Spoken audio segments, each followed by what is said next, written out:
Bom dia, meus caros amigos e amigas, bom dia, família abençoada, paz e bem. Dia 21 de fevereiro, sábado, o Evangelho está em São Lucas, capítulo 5, os versículos do 27 ao 32, isso. E vamos juntos chamar pelo Espírito Santo, aquele que tira os pensamentos vãs, desordenados e estranhos da nossa vida. Vinde, Espírito Santo, enche os corações dos vossos fiéis, e acendei neles o fogo do vosso amor. Enviai, Senhor, o teu Santo Espírito, e tudo será criado, e renovareis a face da terra. Oremos. Ó Deus, que instruíste os corações dos vossos fiéis com a luz do Espírito Santo, fazei que apreciemos retamente todas as coisas, segundo o mesmo Espírito, e gozemos sempre de sua consolação, por Cristo Senhor nosso. Amém. Proclamação do Evangelho do nosso Senhor Jesus Cristo, segundo Lucas. Glória a vós, Senhor.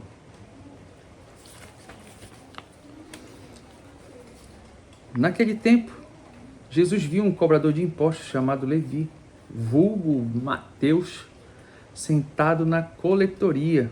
Jesus lhe disse: segue-me. Levi deixou tudo, levantou-se e o seguiu. Depois, Levi preparou em casa um grande banquete para Jesus. Estava aí um grande número de cobradores de impostos e as outras pessoas sentadas à mesa com eles. Os fariseus e os mestres da lei murmuravam e diziam aos discípulos de Jesus: por que vós comeis e bebeis com cobradores de impostos e com os pecadores? Jesus respondeu: os que são sadios não precisam de médico, mas sim os que estão doentes. Eu não vim chamar os justos, mas sim os pecadores para a conversão. Palavra da salvação. Glória a vós, Senhor. Eu seguirei, eu irei aonde fores, Senhor. Tua graça me basta, teu amor me sustenta. Tua graça me basta, teu amor me sustenta. Os publicanos eram odiados, mas Jesus chama Levi, que deixa tudo para trás e leva os publicanos a estar com Jesus. No primeiro parágrafo, eu queria destacar, que eu achei muito interessante, Jesus viu um cobrador de impostos, né? Jesus, então a gente se coloca naquele momento, Jesus passando, aí Jesus passa e vê um cobrador de impostos, que é Mateus, Levi ali, na coletoria. Então, ele diz aqui, sentado, chamado Levi, sentado na coletoria. Então, Jesus viu, né? Ele tem um contato visual com Levi, e o que me deixa, assim, bastante emocionado de perceber, é que Jesus, ele olha para Levi, e ele vê através daquela carcaça, daquela armadura de pecado, ele vê um cristão, ele vê um filho de Deus, ele vê um filho cheio de amor por Deus, né? Querendo amar a Deus.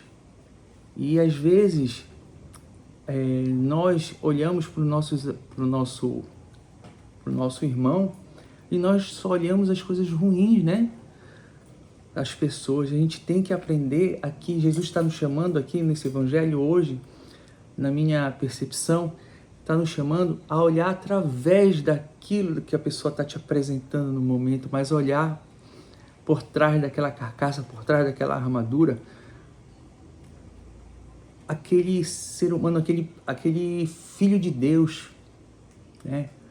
Aquele que pode, sabe, ter um amor por Deus incondicional. A gente tem que aprender a ter esse olhar, né? Aí Jesus disse: segue-me. Levi deixou tudo, né? Porque Jesus enxergou através, e Levi viu isso, percebeu isso e largou tudo, levantou-se e seguiu. Depois Levi preparou em casa. E é isso, né? Quando você é arrebatado pelo fogo abrasador, você vai e você quer levar aqueles outros, Você quer mostrar que você conheceu o amado da sua alma e você quer entregar para todo mundo que está ao seu redor. E foi isso que Mateus fez. Convidou todos os seus amigos. Porque Jesus disse, eu vou hoje, Levi, jantar na tua casa, porque agora você, Levi, faz parte da minha igreja. E Levi, percebendo que Jesus falou para ele, que ele ia fazer aquela comunhão, que isso é uma comunhão, um banquete que Levi faz, levando os cobradores, os pecadores, né? Ele está levando Jesus está indo para a comunhão com aquelas pessoas. Porque a partir daquele momento, a partir daquele olhar abrasador, aquelas pessoas estão fazendo parte da igreja. Ou seja, eu não vim, Senhor, não são os doentes que precisam de médico. Não são mais os doentes. Jesus diz, eu não vim chamar os santos, eu vim chamar os pecadores. Mas para quê? Para a conversão. Jesus não chama o pecador para que continue no pecado. Aí tem aquelas pessoas que dizem assim, mas Deus acolhe o pecado? Você acha que Deus, você aí, se pergunte, você acha que Deus acolhe o pecador? Sim. Vou responder. Sim, ele acolhe o pecador, mas para que eles deixem de ser pecadores. E foi assim o olhar que ele lançou para Levi. E Levi entendeu. E é assim que nós temos que entender. Quando você é arrebatado pelo fogo abrasador, é assim. Você larga o pecado sem hesitar, né? E assim, mas o ser humano, nós somos assim, mas Deus, né, acolhe o pecado, né? E tem muita gente que fica, porque isso, porque aquilo, né?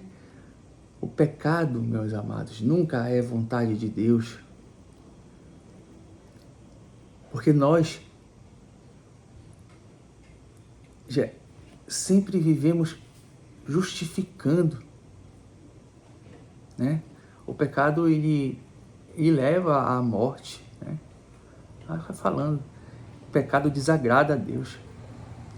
Precisamos dar nome às coisas. Pecado é pecado, errado é errado. Deus acolhe você e eu, mas para que nós soframos a metanoia, a mudança de vida. Você quer ter esse olhar de Jesus na tua vida? Então mude. Saia do pecado, converta. Jesus, no final aqui do Evangelho, ele nos chama aqui, eu não vim chamar os justos, mas sim os pecadores para a conversão, a mudança de vida, a metanoia. Você vai sofrer a metanoia. Lutemos, meus amados, para agradar a Jesus. O evangelista Lucas vai construindo uma progressão. Jesus curou, né? Antes desse evangelho, Jesus curou um paralítico. E ele vai costurando, né? Ele vai fazendo a progressão. Jesus curou o paralítico, perdoou os pecados do paralítico. E agora Jesus está chamando Mateus para segui-lo. Olha que interessante. E depois Jesus restaurou o quê? A comunhão. Porque Jesus lança o olhar. E depois diz, Mateus, eu vou hoje na tua casa para reunir com os teus amigos para comunhão. Porque sentar-se à mesa, na época de Jesus, representava a comunhão. Sentar à mesa representava a comunhão. Jesus não apenas perdoa, mas ele reintegra o pecador na vida social, na vida religiosa. E como é que Jesus faz isso? através do confessionário, através dos irmãos que trabalham na igreja, dos grupos de orações, através dos padres. É todo um trabalho para reintegrar aquele pecador na sociedade. E sim, meu amado, você precisa da igreja. Eu preciso da igreja. O que eu tento fazer aqui não é me transformar num pregador, numa pessoa que entende das coisas, não. O que eu faço aqui é me reintegrar. Eu estou tentando me reintegrar na sociedade, como um filho de Deus. Porque sim, um dia Jesus lançou um olhar, e sim, um dia eu disse, eu saio do pecado, e sim, eu estou hoje tentando avançar para aquilo que eu fui convidado. E você? O que tem feito para ir alcançar o banquete? Esse a gente tem que estar sempre se perguntando. Então Jesus contemplou Lucas, pois ele viu a sua dignidade, ou seja, ele contempla o Filho de Deus, Mateus, Filho de Deus, que existia ali, por trás daquela carcaça, daquela armadura de pecado, como eu falei. Sempre tem um ser humano. Temos que tomar cuidado de quem a gente julga. Isso você tem que guardar. Tenha cuidado de quem você julga. O julgamento não é de Deus. Que o Senhor te abençoe, te livre e te guarde. Em nome do Pai, do Filho e do Espírito Santo. Amém.